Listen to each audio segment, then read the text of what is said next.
Okay, I think we're going to get started now. Welcome everyone, and thank you for joining today's webinar.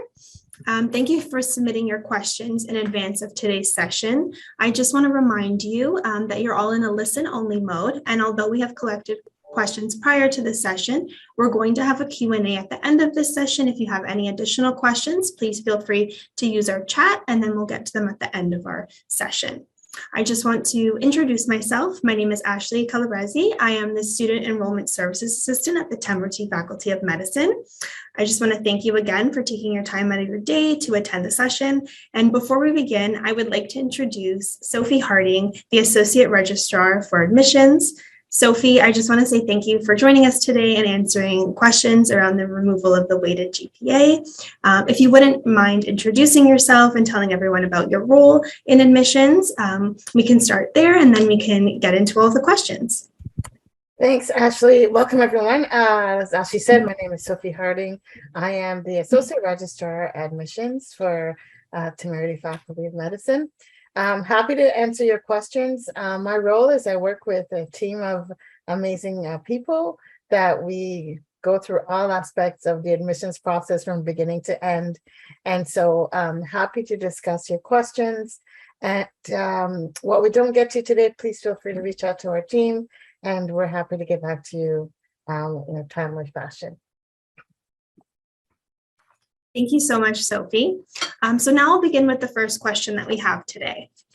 And that is, since the weighted GPA will no longer be part of the admissions process, would other sections be considered more heavily or not? I think one of the first things that I want to stress is that the assessment process for a med school is a long and fulsome and has many parts to it. The GPA obviously is one part of the admissions assessment, but it is not the major. Like there's all aspects. You know what, we have to go through file review where we have external reviewers reading your file. We have the interview part, which is another huge component. The GPA is a component, and so I just wanted to let you know that not in any year, whether it's with weighted GPA or not, is the GPA more important than any other part of the file. Having said that, though, obviously the GPA is very important, and it's the first way that we start to it's the first assessments that we do. GPA, and then we go right into, we also look at, their MCAT score, and then we move on to file review. So it's still important. It's the initial screening, and it will continue to be important along with all other aspects of the file. Thanks. I hope that answers the question. The next question we have is, I only have one semester that was done full-time. The rest of my degree was conducted part-time. Will marks from that semester be used to calculate GPA? The marks from the semester of your full-time study will be used to calculate the GPA. The overall academic performance is also assessed using the transcripts.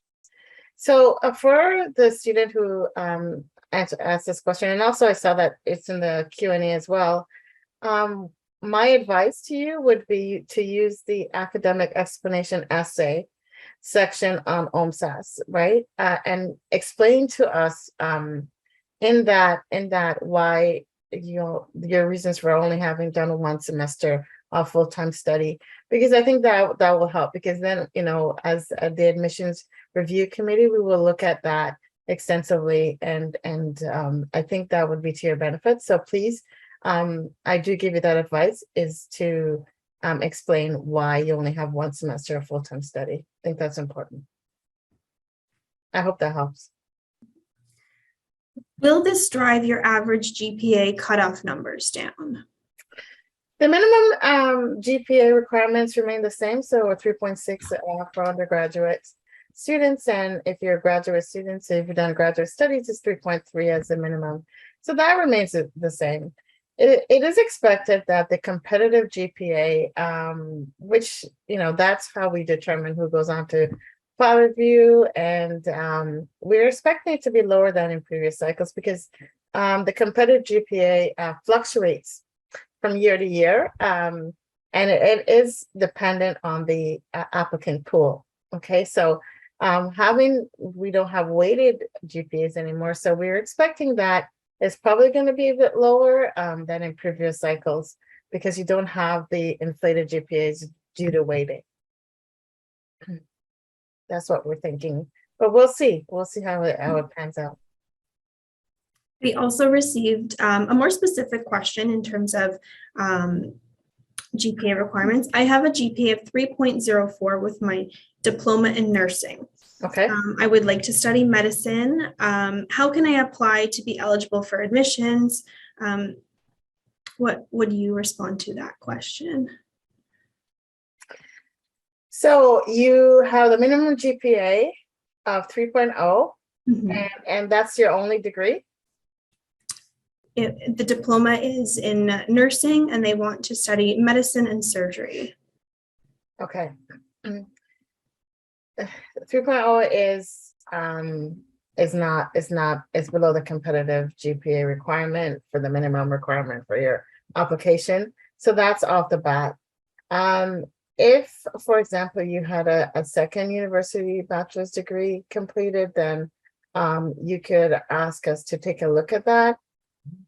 If it's only a diploma, that is problematic. And what I would suggest is, maybe send us an email, and maybe we could talk to you a little bit further to get a little bit more information about your academic background. But if your GPA is only 3.04, it is problematic. Yeah. The next question we have is, any allowance given to students who took a hit to their GPA in hopes that they would be considered for the weighted GPA? No. No special allowance is given to students due to the expectation of weighting. This is, we've let our students know that we're going to be getting rid of weighting. We've been advertising this a while now, so there's no expectations that we're gonna give any special allowances to that.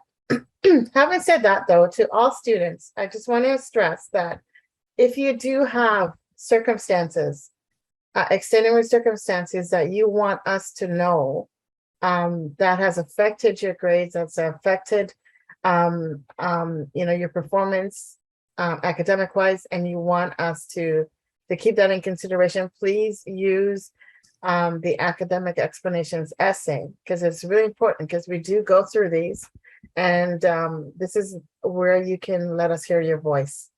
And I just want to stress that's really important if there's something that you want us to know. Thanks, Sophie. You're welcome. Will undergrad continuing education courses taken during the spring and summer be given the same weight as courses taken during the regular semester? What about undergrad continuing education courses taken after undergrad degrees conferred? Are these given equal weight? Okay, first thing, the number one thing, it's important to distinguish between continuing education, which usually refers to courses taken through the Department of Continuing Studies. Being enrolled in an additional year of non-degree study is very different, okay? Many applicants complete additional university courses after their degree to make themselves more competitive or complete required prerequisites. Marks from all full-time undergraduate study, okay, are weighted equally in the GPA calculation. There's no differentiate, we're not going to differentiate between spring or summer courses, degree courses in the regular academic year, or an additional year of non-degree study. So the main thing to keep in mind here is the difference between full-time study and full-time student, right? So we're going to be taking the courses that you've done as a full-time student in full-time study, which I think for most universities is around 3 full courses, or I don't know how many half courses, but depending on where you're at, but that's what we're going to be looking at. So if you're a full-time student in the summer, we're going to take that as well. Does that make sense? Am I making sense here? Okay. So the removal of the weighted GPA, why is this an advantage while it seems like a disadvantage? Well, no, it's not a disadvantage. I mean, for many students, having the weighted GPA was a huge disadvantage, right? Mhm. So it really depends on what side of the fence you're on. It's really important to understand that, it's been noted throughout the, we get over 4,000 plus applications per year. And it's noted that in previous recent application cycles that the number of applicants who are unable to take a full course load, there might be a full-time student, but you're not able to take a full course load, which is two different things, right? And the reason why, you might be taking full courses instead of five. You're a full-time student, but you're just not able to take because you have various commitments, family, employment, responsibilities. You might be a varsity athlete. You might, there's so many ways that students aren't able to, because they have to take a full course load because they have so many commitments. And because of that, they don't get the advantage of weighted GPA, which is, was disadvantaged to them. So in looking at equity and inclusion and making sure that we are fair in our assessment and giving students, as much the possibility of making sure that their applications assessed as equitably as possible. I think this is a great move for our school. It's obviously inevitably that not all students will benefit from this. Just like when we had weighting, a lot of students didn't benefit from it. But overall, I think that we believe that, using the CGPA, we are, leveling the playing field for our students, and we're making sure that we give them all a full, fair assessment, and they're not disadvantaged by not being able to carry a full course load, because there's a lot of personal academic circumstances that would allow students not to have a full course load, and I think that we need to take that into consideration. Mhm. Yeah. Thank you. That was really well said. How do you expect the average GPA of admitted students to change? Well, overall, it's expected the average GPA of students admitted to the MD program will be lower than in previous cycles because we don't have the inflated weighted GPA. In the competitive GPA we use a competitive GPA for in-depth file review, and that competitive GPA is really based on the applicant pool for each year, right? So, we have the minimum, but depending on what all our students come in at, the competitive GPA to move on to file review is going to change each year. And so we're expecting that to be different this year. But once again, I'm going to hold off and see how this is going to change, but that's what we're expecting to see, a lower GPA. That's very true. It always depends on the applicant pool every year. Yes. What are the implications towards graduate applicants? Well, the undergraduate GPA has always been a component of the academic assessment of graduate applicants, right? So we take your undergraduate. We don't just look at your graduate degree. So the implications for graduate students are generally the same as for undergraduate applicants. The minimum requirement for the GPA for our graduate applicants is 3.3. That will not change. But once again, as we say about the undergraduate, the competitive GPA may be lower than in what it was in previous cycles, depending on the group of students who apply and how we assess that. Mm-hmm. Thank you. Our next question is, are U.S. community college credits and U.S. university credits calculated into the GPA? So marks from community colleges, whether Canadian or American, are not used to calculate a GPA. So marks from full-time university study at American universities are used in GPA calculation. In the same way as marks in Canadian universities, marks are converted using the OMSAT scale and is used for the CGPA. I hope that makes sense. Mm-hmm. Okay. So why was it removed? Correspondingly, is the minimum GPA limit going to decrease or remain the same? Is there now a lower or higher emphasis on GPA? Just like I said previously, like we really wanted to respond to the trends of the students not carrying a full course load every year due to, commitments, life, all of that, right? And so we have to respond to our student body and what they're coming in with. This will give us applicants the freedom to arrange their courses in a way that suits their individual needs and responsibilities. And I think that's fair. I think it's, we need to be able to do that and offer our students, the best opportunity to put their best foot forward and to make us, it's a very competitive process, and we want to give all our students a fair shot. So we believe that overall it will level the playing field, and why we're using the CGPA. And I just, we don't want applicants to worry that they're going to be disadvantaged because they're not carrying a full course load. I think it's already so competitive, medical school, that we don't really want to add any extra problems or pressures on our students who are applying. For sure. Thank you, Sophie. So we've gone through all of the questions that the students have submitted prior to the session. We do have one question in our Q&A, which I believe we did touch on a little bit, but I'll just read it for you now. I have completed my degree on a part-time basis, and I have one semester that was done full-time. How will my GPA get calculated? Yeah, and so I addressed that question, and once again, I think, it's really important for that student that applicant, please, I'm just going to give you some advice. I really think that use the academic explanations essay to explain to us as to why you weren't able to do, you only have one semester of full-time study. Okay.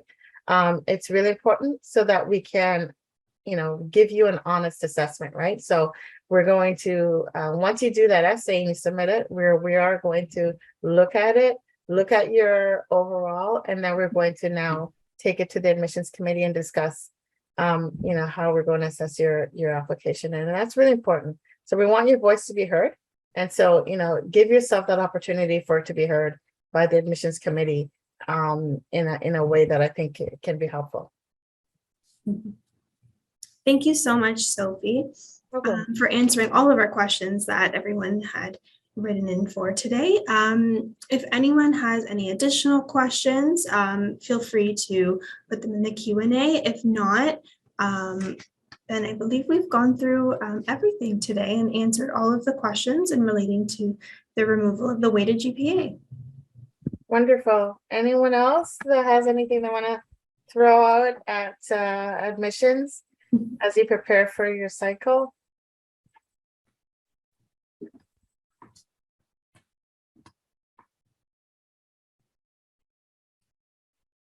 We do have a question that just came in. If I have repeated a course in a full-time semester, will it still be considered full-time for the GPA?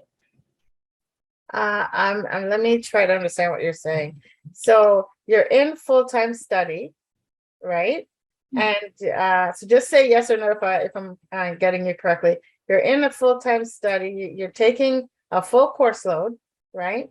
And one of the courses you are repeating.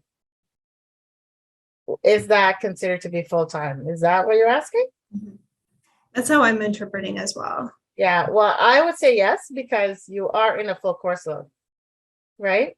And so yeah, like the full course load is not, we want to look at whether or not it's about your time, right? Like so let's say you're taking 3 courses, 3 full courses, that would be considered a full course load from my university days. I don't know where you're, and so if you're taking those 3 courses, repeat or not, you're still taking 3 full courses. So yeah, that's going to be full. The next question we had is, if I did a part-time summer course, which was 2 half courses instead of 3 for a full-time summer course load, will they be considered in my GPA? So once again, whether you take it in summer, fall, winter, if you are considered to be a full course load, then we will take it into your GPA. So we all know that in the summer and the courses are pushed together. It's not the same as the way we count our fall and winter courses, but there is a formula for taking a full course load in the summer. And if it is considered to be a full course load, then it will be taken into consideration. We're not going to penalize you because it's summer. What we're concerned with is whether or not it's a full course load. Mm-hmm. And Right. a full-time course load in the summer is 1.5 full credit equivalents. Yeah. Okay, our next question is, what about a second undergrad degree that is a nursing accelerated degree program at U of T? Would this count towards my CGPA or only my first degree, which would be a Bachelor of Science? I'm sorry, I'm going to look at this question to understand. So you're doing a second undergraduate degree that is nursing accelerated, okay? Mhm. Yeah, which is 2 years. Would this be quantum or is it my first degree considered BSc? So you're doing 2 degrees, right? You've already done one and this is your second degree. Okay, so this is what I would advise you as a person who sits on the admissions committee, okay?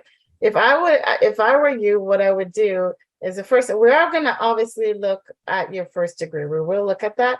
But what I would advise you is to, let me just see how I'm going to phrase this. If you did better, okay, in your second degree, for example, I would advise you to ask in an academic explanation essay for us to use your second degree. That's what I would do. Because we have students all the time who go back and do a second degree, and their second degree is 100 times better than their first degree, right? In terms of marks. And I think it's important for, like, as an admissions committee, it's important for us to take that into consideration. So if I were you, I would actually ask if you've done better. If not, but and we'll look at, say, can you please look at my second degree more seriously? That's what I would do. Yeah, because both degrees. Answer your question. Because both degrees will be included in the GPA. Exactly. Okay. Can I take the prerequisite courses as part of a full-time semester to be considered full-time for GPA?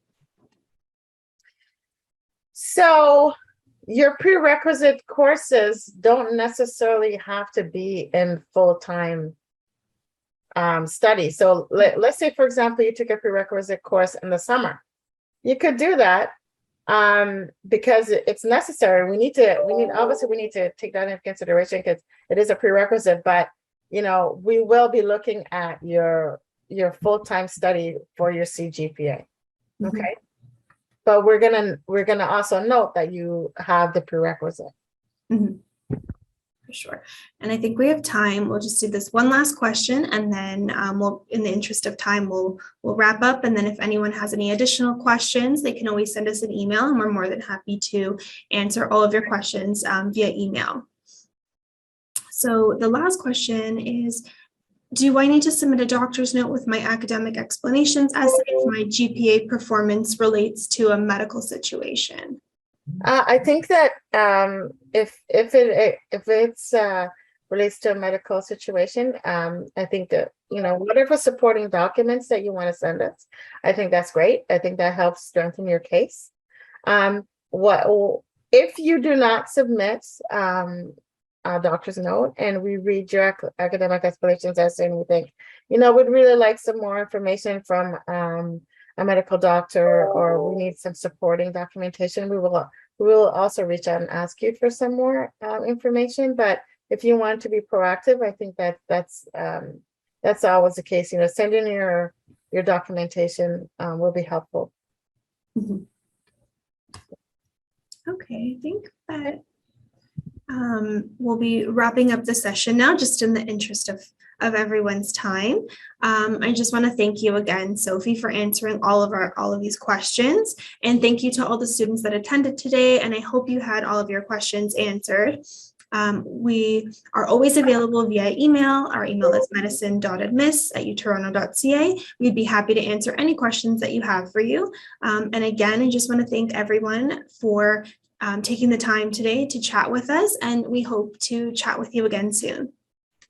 Thanks very much, everybody. Thank you, Sophie. Good luck with the application.